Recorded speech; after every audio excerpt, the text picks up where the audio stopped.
स्वागत है आप सभी का ईजन विद दुर्गेश में। हिंदी की इस महत्वपूर्ण प्रैक्टिस सेट में मैं मुकेश आप सभी का स्वागत करता हूं फ्रेंड। आप सभी साथी स्वयं जुड़ेगा और वीडियो को सभी साथियों को शेयर करिएगा फ्रेंड। यह क्लास आप सभी की आगामी परीक्षाओं को देख कर बनाया गया है। यहाँ से आप यूपी लेखपाल मेंस में जो साथी हमारे सम्मिलित होने जा रहे हैं, आगामी टेट सीटेट जो भी परीक्षाएँ आने वाली हैं तथा यूपी SSSC की जो भी परीक्षाएँ आगामी होनी हैं, उन सभी परीक्षाओं को देखते हुए यह प्रैक्टिस तैयार किया गया फ्रेंड। इसलिए आप सभी लोग स्वयं जुड़िएगा, वीडियो को सभी साथियों को शेयर करिएगा। चलिए क्लास को प्रारंभ करते हैं। पहला क्वेश्चन आपकी स्क्रीन पर है। निम्नलिखित या नीचे दिए गए वाक्यों में से एक खंड में त्रुटि है, उसे आपको छाट के बताना है कौन सा वह खंड है। जैसे क्या है, पढ़ने पहला शीर्षक को छोटा आकर्षक विषय से संबद्ध या रखना चाहिए, ठीक है। इसमें कौन से भाग में त्रुटि लग रही है वही आपको बताना है। 4 विकल्प आपको दिए गए हैं जिसमें त्रुटि है, आपको वही बताना है। देखिए, शीर्षक छोटा बिल्कुल सही लग रहा है, आकर्षक और विषय से लगना यह भी बिल्कुल सही रहा है, रखना चाहिए भी। संबद्ध जो है यहाँ पर फ्रेंड यह त्रुटिपूर्ण लग रहा है, यह इससे जो है यह मिलता खुलता नहीं हो रहा है, इसलिए इसका एक बिल्कुल सही जवाब हो जाएगा। जी हाँ फ्रेंड, यह इसका बिल्कुल सही जवाब हो जाएगा, क्योंकि ये जो है यह हमारे बाकी जो है विकल्पों से मैच कम खा रहा है, इसलिए हमारा यह बिल्कुल गलत जवाब हो जाएगा। तो विकल्प नंबर C इसका राइट आंसर हो जाएगा। काफ़ी सारे साथी इसका आंसर बिल्कुल सही कमेंट कर रहे हैं। जी हाँ, बहुत बढ़िया। जिन्होंने ऑप्शन नंबर C कमेंट किया उन सारे साथियों के जवाब बिल्कुल सही हैं, और बाकी लोगों ने भी आंसर कमेंट किया है। जी हाँ, तो चलिए फ्रेंड अगले क्वेश्चन के लिए आंसर कमेंट करिएगा, जल्दी से बताइएगा। समय का दुरुपयोग द्वारा मनुष्य देवता बन जाता है। बताइए इसमें कोई त्रुटि है, बताना है आपको। समय के सदुपयोग के द्वारा मनुष्य जो है देवता बन जाता है। समय के सदुपयोग से बताइए, समय के सदुपयोग से कोई देवता बन जाता है, जल्दी बताइएगा। जी हाँ, आप सभी लोगों के आंसर आने, देखिए इसमें आपको फील करके बताना है कि वाक्य अगर इसको मिला दिया जाए क्या सही वाक्य बनेगा या नहीं बनेगा। आपको बताना है कि जिसको एक कंप्लीट वाक्य में आपको बनाना है, इसका सेंस सही आएगा कि नहीं आएगा। देखिए, समय के सदुपयोग से व्यक्ति महान बनता है, देवता नहीं। आपको ध्यान देना चाहिए, समय के सदुपयोग से। यहाँ पर समय का जो सदुपयोग है यह त्रुटिपूर्ण है, इसलिए विकल्प नंबर फर्स्ट वाला इसका बिल्कुल सही जवाब हो जाएगा। आगे बात करेंगे तीसरे क्वेश्चन की तरफ। धनवान को व्यर्थ बेकार में सहायता देकर कोई लाभ न होगा। तो देखिए, आप यहाँ पर देखिए किसी चीज़ का अनावश्यक प्रयोग हुआ। देखिए, व्यर्थ भी दिया गया है, बेकार में भी दिया गया है, तो यहाँ बेकार में का अनावश्यक प्रयोग दिख रहा है फ्रेंड, इसलिए विकल्प नंबर B वाला सही हो जाएगा। तो ध्यान से इन प्रश्नों को देखिए फ्रेंड। ऐसे प्रश्न अक्सर परीक्षा में त्रुटि करा देते हैं, हम गलत कर देते हैं, तो इनके लिए एक ही विकल्प है, आप ज़्यादा से ज़्यादा प्रैक्टिस करिए। ज़्यादा से ज़्यादा प्रैक्टिस करेंगे तो इन प्रश्नों पर आपकी जो पकड़ है वह पहले से और मजबूत होगी। इसलिए इन प्रश्नों के लिए अपने अपने आंसर कमेंट करिएगा और सभी साथियों को एक बार जोड़ लीजिएगा। जितने भी साथी आपके साथ हैं, आपके ग्रुप में जितने भी जुड़े हुए हैं, सभी को एक बार वीडियो का लिंक जो है शेयर कर दीजिएगा, ताकि सभी साथी आ जाएँ। जो भी साथी चैनल पर नए हैं, एक बार चैनल को सब्सक्राइब कर लेंगे और बेल आइकन को प्रेस कर देंगे, ताकि आगामी जो भी हमारे लेक्चर हों उनकी नोटिफिकेशन आपको इजीली से मिलते रहेंगे। आगे बात करेंगे, पूछा जा रहा है कि नीचे दिए गए एक एक वर्तनी के अनेक रूप प्रस्तुत हैं, शुद्ध वर्तनी का हमें चयन करना है। ये शुद्ध वर्तनी कहने का मतलब यह है कि शुद्ध वर्तनी को बताना है, तो शुद्ध वर्तनी के बारे में हमें चयन करना है। चलिए देखते हैं शुद्ध वर्तनी क्या है। चलिए शुद्ध वर्तनी के बारे में चयन करेंगे, बताएंगे क्या है इसका सही जवाब।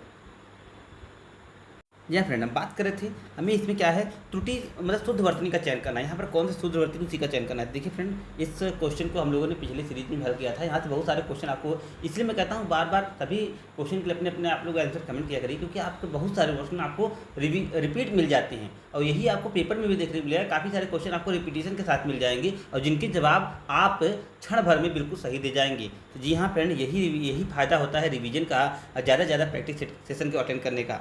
तो देखिए फ्रेंड, यहाँ पर जो विकल्प नंबर E वाला है बिल्कुल सही है। श्रृंगार यही शुद्ध लिखा हुआ है, ये जो नीचे वाला रहा है इसका अनावश्यक प्रयोग है, ये दोनों तो बिल्कुल गलत हैं।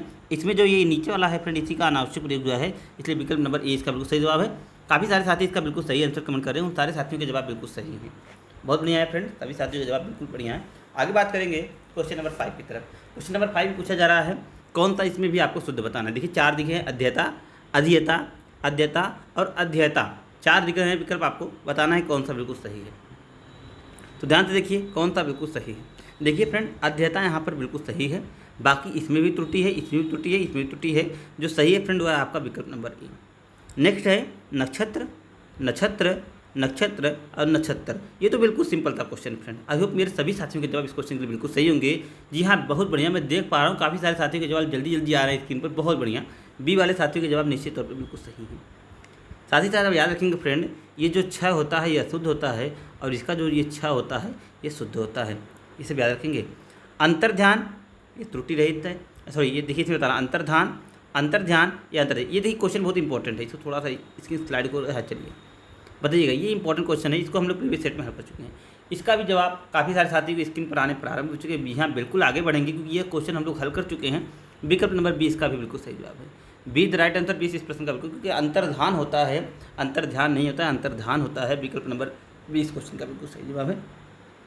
आगे बढ़ेंगे, नीचे दिए गए सबको हमें विलोम बताना है। जी हाँ, विलोम बताना है, तो विलोम बताना है कौन सा देखिए किसका विलोम है। 8 से 12 तक के विलोम को हमें जो है बताना है। तो चलिए सम्मिलित कर लेते हैं, 8 से 10 तक के क्वेश्चन पहले सम्मिलित करते हैं। जी हाँ, चलिए डिस्कस करते हैं।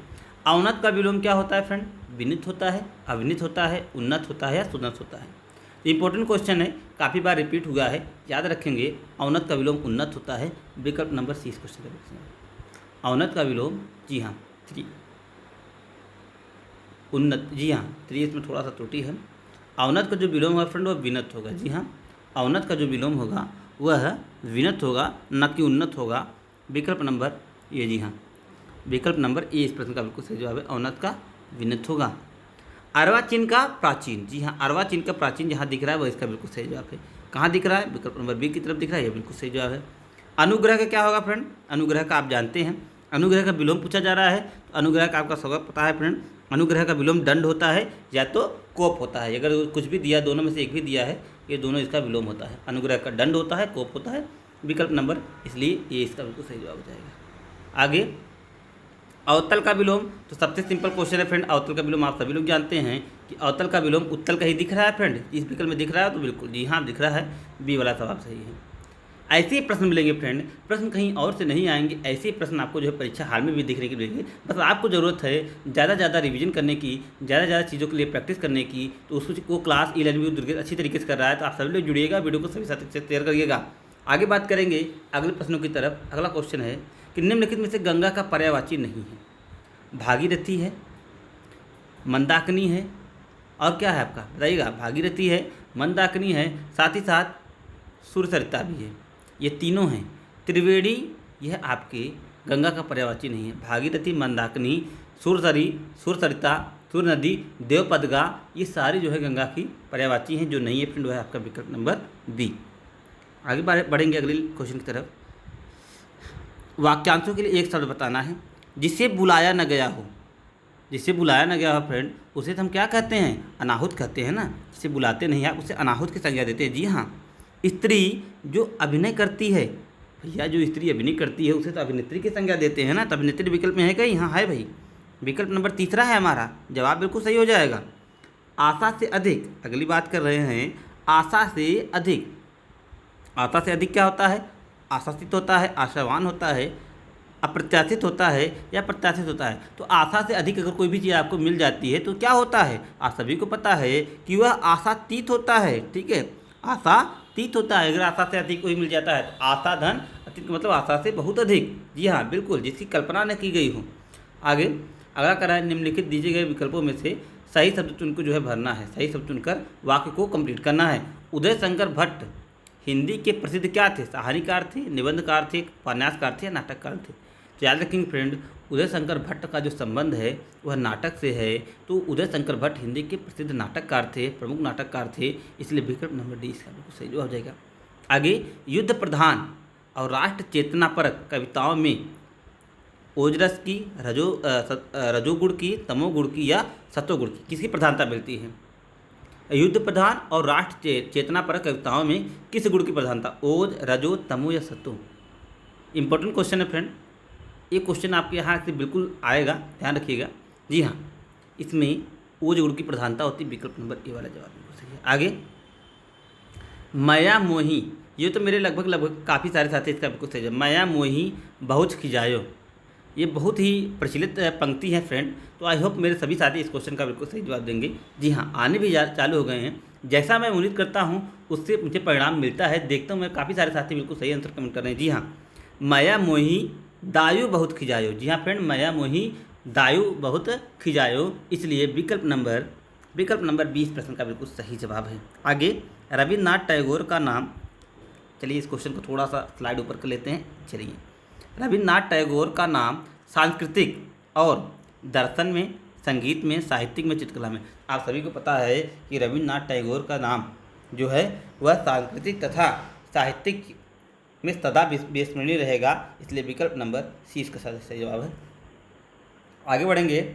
उलट फेर होना मुहावरे का सही अर्थ है। उलट फेर होना मुहावरे का सही अर्थ है करवट होना, हिंसा होना, अपेक्षा के विरुद्ध काम होना या परिवर्तन होना। तो आप सभी को पता है उलट फेर होना का मतलब क्या आता है कि पूरी तरीके से सत्ता परिवर्तन हो जाना। विकल्प नंबर डी इसका बिल्कुल सही जवाब है। अपने पैर पे कुल्हाड़ी मारना। अपने पैर पे कुल्हाड़ी मारने का तात्पर्य फ्रेंड अपने आप को स्वयं से हानि पहुंचाना। कहीं दिख रहा है? जी हाँ, बिल्कुल दिख रहा है। डी वाला क्वेश्चन बिल्कुल सही है। स्वयं को हानि पहुंचाने का मतलब फ्रेंड अपने आप पे कुल्हाड़ी मारना। ठीकरा फोड़ना, जी हाँ, इसके लिए थोड़ा सा चलिए। ठीकरा फोड़ना का क्या तात्पर्य होता है? ठीकरा फूटना, जोर से हंसना, दुखी होना, किसी के सर झूठा दोष लगाना या बर्तन। तो ठीकरा फूटना का मतलब होता है फ्रेंड कि दुखी होना। जी हाँ, ठीकरा फोड़ना का मतलब होता है, जी हाँ सॉरी, ठीकरा फूटना का मतलब होता है किसी के सर झूठा दोष लगाना। तीसरा वाला ऑप्शन बिल्कुल सही है।